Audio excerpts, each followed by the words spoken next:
చేతులను వానికి చూపెను. ఎవరిళ్ళు? సందేహపడితే ఏమవుతుంది? ఇప్పుడు చెప్పాలి, ఆత్మీయ అర్థం చెప్పాలి మీరు. కలవరం, ఇంకా సందేహపడటము వలన ఏం జరిగింది ఇక్కడ? ఇద్దరు మనుషులకు భూతమని వారు ప్రతిస్పందించారు, కరెక్టే. భయం వచ్చింది, కరెక్టే. కలవరము వచ్చింది. అస్సలైన ఆన్సర్ చెప్పాల. మనకి తెలిసిందే, ఇంతకు ముందు చెప్పింది. సందేహము ప్రభువుని దూరం చేస్తూ ఉంది, ప్రభువుని గుర్తుపట్టకుండా చేస్తూ ఉంది.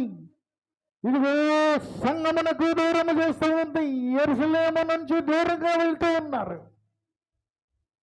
సందేహం వల్ల ఇన్ని జరిగినాయి.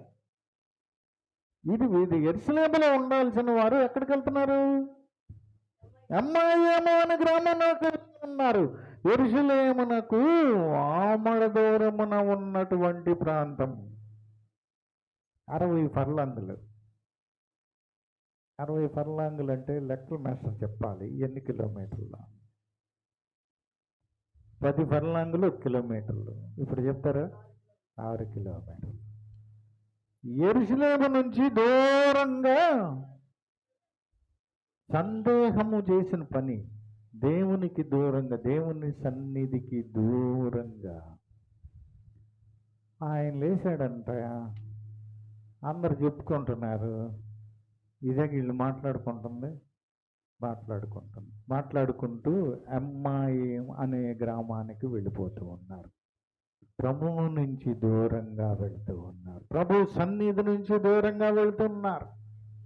లేచిన స్థితిని అర్థం చేసుకోకుండా వెళ్తూ ఉన్నారు. ప్రభు దర్శనం పొందకుండా వెళ్తూ ఉన్నారు. ఆయనే అదే యెహోవా అయితే ఏం చేస్తాడు? కోపం, ఉగ్రత పాత్రను కుమ్మరిస్తాడు. ఈయన కుమారుడు సమాధానకరుడు గనక ఏం చేస్తున్నాడు? ఈయనే వాళ్ళతో పాటు నడిచాడు. కొంత దూరం నడిచాడు. ఏం మాట్లాడుకుంటున్నారో విన్నాడు. అయ్యా, నేనే మీ హృదయములు సందేహము పుట్టనేలా, నేనే ఆయనను. మీరేదో మాట్లాడుకుంటున్నారు కదా, ఆయన నేనే. ఎందుకు సందేహం?